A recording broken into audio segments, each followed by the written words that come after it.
Hello， 大家好！看我们这里的这条路已经正式的完工了。我们现在从起点到终点去，带大家去看一下我们整体的路况。在这里，我们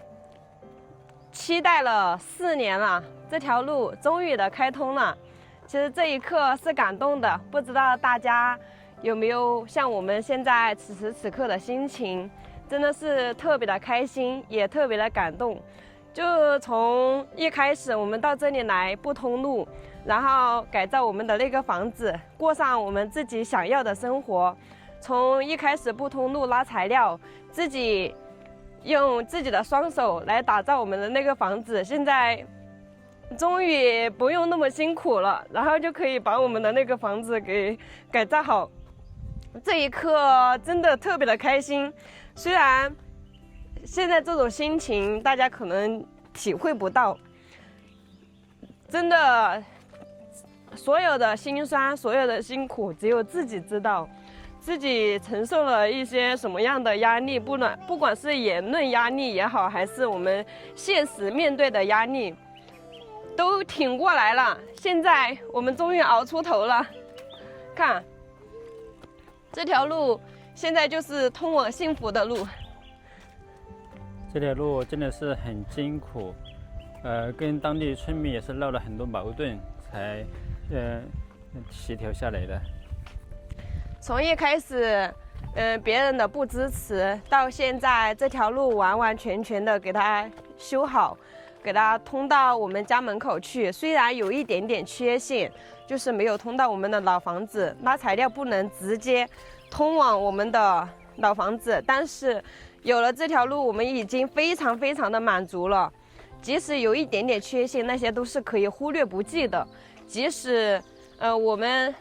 之前经历了太多都没有关系，只要结果是好的就行，过程不重要。是的，我们为了修这条路，有很多不好的言论，无论是线上的还是线下的，都有人说我们这里不好，那里不好。但是我们修这条路，不仅是为了方便个人，也是为了方便大家。也许有一天，我们的粉丝朋友也会到这里来玩，也会开车下去。村里的人他不支持，但是他们回老家，他们也需要走这条路。我不相信他们会把车子停在上面，然后走下来，是吧？一开始他们都说修这条路没有用，但是修好了，他们还是第一个用的。对，你看这整条路从终点到这里，然后整体都是3.5米的距离，到达叉叉他们这里的这个位置就有一个错车道，这个是6米的距离，然后叉叉他们这里的石梯也给它随便修整了一下，虽然说没有那么完美，但是比起之前那个泥巴路也好很多了。所以不管是哪一个地方，我们都在一点一点的给它修改好。特别我们修这条路，也为了当地村民和叉叉他们争取了很多福利，然后特地让施工方把这个错车道放在这里，以后也方便他们有拉材料呀、停车。对，因为他们这条路可以直接通到家里面，他们那边虽然也是通了的，但是没有硬化，开车的下去的话还是不行，所以把错车道设置在这里，然后他们以后我们拉材料或者是搬东西的时候，就可以把车停到这里，然后搬上去也是挺近的。是的，修这条路，所谓的这些路线呀，就设想，都是我们向施工方提了要求，然后我们说怎么好用，然后施工方就怎么给我们修的。你们看，这里的这条路，其实这样整体看起来它是非常好看的。虽然它的坡度很陡，然后我们到时候开车的时候要小心。这个有一个路口就是通往奶奶家的这个路口，对，然后他们这里坝子也已经修好了，然后最重要的是什么呢？就是奶奶以前他们晒东西都是到我们板面上面去晒，然后现在呢已经不需要了，因为他们这个坝子已经硬化出来，可以正常的晒东西了。你看，现在它已经晒了花生在这个里面。奶奶家这里是我们和村支书给他们共同争取来的。本来一开始这里是不硬化的，除去3.5米后，这些都不硬化。然后我们给它争取了硬化的这个坝子，是施工方说的。这个坝子如果说他们自己来硬化的话，至少得花1万多，因为不仅硬化了这里，还硬化了旁边这个位置。这个一起加起来的话，大概有100平方，就是给奶奶他们使用的面积。对，你看奶奶家他们这里一直硬化到这里来了。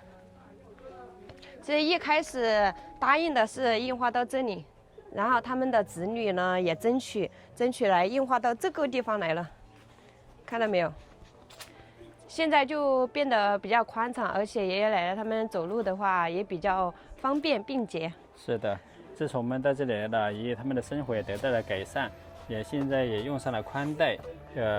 用上了水泥地面。对，你看爷爷奶奶现在都80多岁了，这一次的改变真的是很艰苦啊！如果说我们不到这里来的话，他们这个房子永远都不会硬化的。看，还有这里下面，那里是我们自己花钱硬化下来的一条支路。那个地方原本它的材料费和人工费加起来的话是4、5千块钱，但是施工方他只收了我们1500。他也是说我们，他们在这里修这条路，我们也对他们支持很大，也给他们节省了不少钱，因为水费还有做饭这些都给他们顺利的解决，所以他就只收了我们1500，本来这个加起来是要4、5千的。你看，虽然大家看起来，没有多少的一块距离，但是花起来的话，它是很费材料的，用了好几车啊，对，大概是用了4、5车的这个混凝土。他说的一车混凝土的话是1000块钱，5车的话就是5000块钱，还加上人工，然后他们自己请的人工嘛，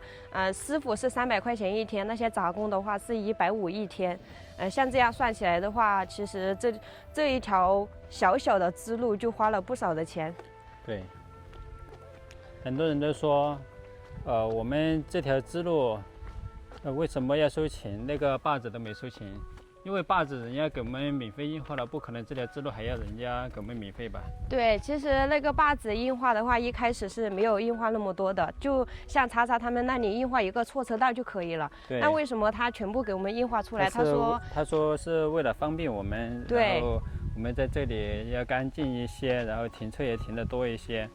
因为我们在这里使用率会比较高，我们租了10年，现在还有7年的时间嘛，我们的使用率会更高，所以施工方他说，既然他在这里来，我们帮助他们很大，那他也得帮助我们些什么？虽然那条路收了一点点钱，但是这里的话他是不收钱的，这个坝子全部硬化出来比那个支路，